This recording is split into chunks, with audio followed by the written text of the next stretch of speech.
Hi, welcome to Political Computer Sciences Information Session for Fall 2020. So my name is Ebru Odak. My pronouns are she, her. I'm a junior studying data science, and I am PCS's external vice president, which means I oversee recruitment. And after recruitment, I manage external relations with other clubs and industry professionals. I'm Anab Natal. I'm a senior, and I am majoring in EECS, cost and statistics. My pronouns are he, his, and I'm the president of PCS, which means I oversee the responsibilities of the board and our committees. You can ask me about PCS history. I've been here for a while, and maybe about how the club has changed over years. Hi, my name is Uzoma Wakache. My pronouns are he, him, and I am the Projects Vice President of PCS. I'm a fourth year EECS major, and as Projects Vice President, I manage the projects in the club, and as well as overseeing professional development, such as PCS and workshops, as we will talk about more later on. Hi, my name is Elise. My pronouns are she and her, and I'm the internal vice president of PCS.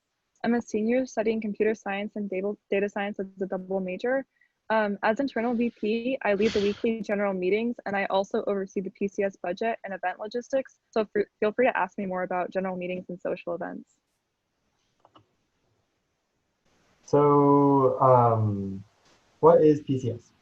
We think PCS is a space for people with an interest in the intersection of politics and technology. And we think it's super exciting because there's so much going on in this space that PCS gets to explore. Like on one side, technology can influence and support policy, like with cybersecurity or voting or maybe the ethics around AI. But then we also have tech and data science research that can sort of improve the policy decisions, maybe inform them and allow us to all be basing our discussions in truth. And so how do we do this? We mainly explore this area through projects, and we'll talk about and demo some examples later on. But we also have a lot of ways to engage with the rest of the club which is just filled with members who also like this stuff. And so we have things like member-led discussions at our general meetings, a lot of socials, workshops, mentorship, and a whole lot more. Yeah, so I can talk a little bit about membership within PCS. So as a member, you'll have a lot of opportunities to connect with the rest of the club, even outside of your project group. And we have plans to do so even within a virtual semester. So first of all, every week we hold club-wide general meetings where we have discussions, project presentations, and project demos for feedback from people outside of your project group. And also, the thing about these discussions is any general member can lead them. So in the past, we've talked about the NBA strikes, primary debate drama, Modi's campaign in India, and Super Tuesday. You'll also meet with your project team every week. And also, we hold a series of development workshops for building new professional research and technical skills. And especially during a remote semester, we're planning to hold a lot of virtual socials to maintain a very close and tight-knit community despite the pandemic. Yeah, so I can talk a little bit about the development workshops that were mentioned earlier. So workshops are intended to develop the soft and technical skills of our members in PCS. We will have various workshops across the semester for a variety of skill sets, both technical and political business oriented. Some past workshops we've had in the technical side, including intro to data science workshop, where we taught members some data cleaning tools and libraries that can be very useful for analysis. Intro to Python, Git, cybersecurity, and we plan on holding even more this semester, such as an intro to React, personal website building, and personal resume development. And some examples of our political and business workshops included policy review, LinkedIn workshops, as we said, resume building, which we plan to continue. And each workshop is usually, an hour and a half during a fixed time every couple of weeks. A certain number of them will be mandatory for new members, just to, make sure that you all are getting as much as you possibly can in your first semester. But they're open to every single member, and you're greatly encouraged to join. Yeah, so I can speak a little bit about the social events that you'll have within PCS. So, given the remote semester, we've made a lot of plans to stay connected, I guess, over Zoom and over, I guess, general online games. So, we're planning to have debate watch parties, club-wide remote game nights, movie nights, joint Netflix streaming, remote study and coding parties so we can be productive, but at least we're doing it together. And also, we try to get a lot of feedback from members, so we'll take any of your ideas as well and try to implement them as much as you want. We also have a family system with bigs and littles, and oftentimes during social events, whenever we need to pair up, you'll often pair with your family. So we're planning to continue that and hopefully recruit a whole new set of littles. In the past, I guess before going remote, we've had retreat, we've had welcome dinners, bowling nights, etc. And hopefully when this is all in person again, we should expect the same kinds of socials. Yeah. So I'll talk a little bit about our projects, which are a big part of PCS as a whole. So I'll start off with PolitiCS. What is PolitiCS? These are smaller projects specifically for our new members that are intended to develop the skills needed to thrive in this club. So as a new member, you'll be paired off with not paired off, but split into a group, and that your group will explore a topic of your choice. This topic will be, of course, as you may have guessed, in the intersection of politics and computer science. And there's a variety of topics that you can explore. One thing I really love about PolitiCS is it's really open up to you and your group to choose what you want to analyze or explore with whatever tools that you choose. Generally, we've had a lot of past projects be focused, research projects using Jupyter notebooks.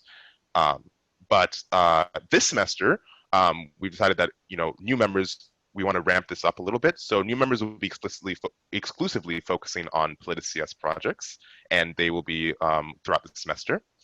And don't worry if the rest of the club will help you focus your topic and scope your project. The time commitment will be very flexible. And the cool thing is at the end of the semester, your blog post for the project will be on our website. And it will be overseen by a couple of mentors from a couple of returning members as mentors who have worked on our larger projects before. They will provide, they'll be here for support and can bounce ideas off of them, and we'll be checking in every once in a while to make sure that your project's on track and, help answer any questions you may have, any debugging problems. And actually, Lisa and Ebru, who worked on a PlayCS project a couple of semesters ago, can talk about one project that they worked on. Absolutely. So last semester, we did a PolitiCS project utilizing the Vader sentiment analysis tool. This was actually inspired by one of our Data 100 assignments. And we used this tool and ran it on one of the Democratic primaries and all the candidates speaking topics. Yeah, so we essentially took the transcript and was able to take each word they used and map it to a certain numerical value. And then eventually our results, our general findings were that candidates who did better in the polls days after the debate, like they said less things, but whenever all of their words were a lot stronger and also more positive, which was an interesting analysis of rhetoric within debates. Yeah. So that's one of the many cool things you can explore with your PolitiCS project, and we're super excited to see what you will be able to do for this semester. Moving on to this semester's projects outside of PolitiCS, these are returning members projects. We plan on having two main ones for this semester. One will be a police brutality research project, essentially a project intended on analyzing the rates of police brutality, shootings, and violent arrests in comparison to other external factors such as socioeconomic status, funding for police departments, policies for police investigations, just a research project looking into the main causes and any correlations that we can find with high or low rates of police brutality. We will plan on having two sides of this project, one a little bit more on a qualitative side, which will help contextualize the data findings that we find, And another side will be the more data science oriented project, which will be, pulling in the data, scraping it from databases that we can find or websites that we will be hunting out for, and displaying it in a readable fashion. Our second project will be a Twitter tool whose intention will be to classify tweets from political figures. So essentially, the idea is we want to have a tool or web app, maybe a Chrome extension, a web app, that groups tweets by political topics and compares from these political figures and compares them to their voting records. So let's say that you wanted to find out, what topics a particular figure may be tweeting about the most, like, is Bernie Sanders more interested in Black Lives Matter or universal health care? You can see how, their most trending topics have changed over time, and we can identify overall sentiment towards particular topics. So you think it's a cool way of getting some insight into, what are the biggest figures talking about on social media.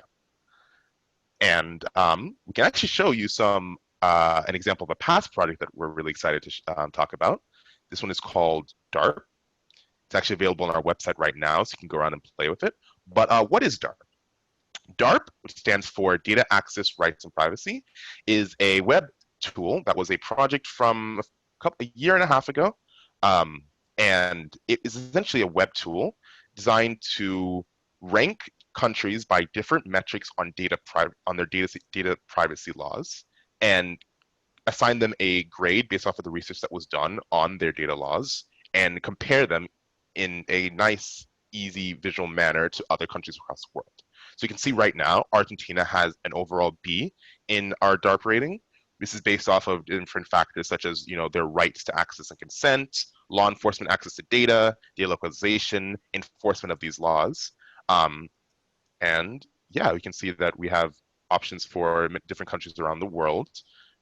You can see that the way this project was split up was, there's a common theme across our projects. We definitely usually have a qualitative and a quantitative team.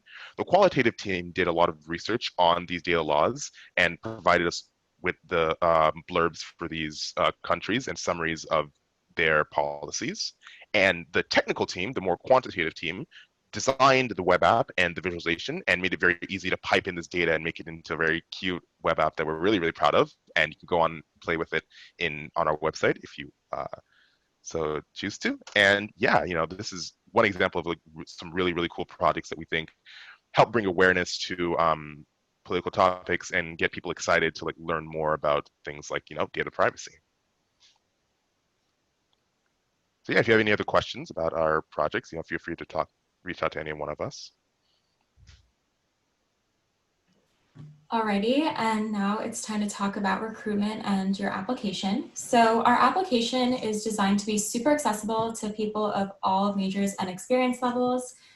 So our projects have historically been a little bit on the more technical side, but now we're emphasizing more of that research side of things. So if that interests you, we really, really encourage you to apply. The main thing we're actually looking for in an applicant is interest.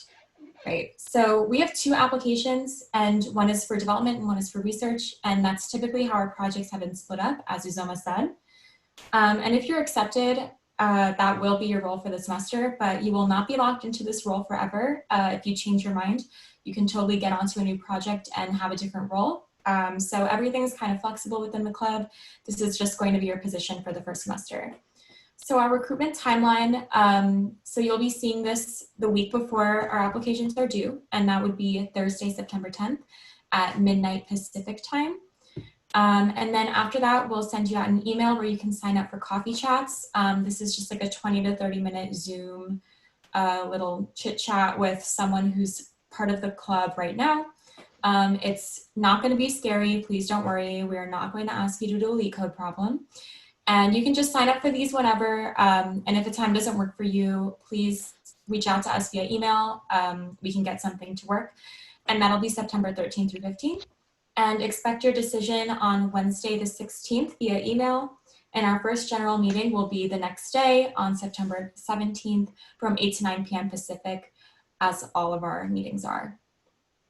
If you have any questions as external VP, feel free to reach out to me. You can reach out to our email, pcsberkeley@gmail.com, or our social medias, just PCS at Berkeley on Facebook or PCS_Berkeley on Instagram. We'll get back to you really within a day or two. So just feel free to ask us any questions. Thanks so much for showing up, and we hope to hear more about you as a potential PCS member.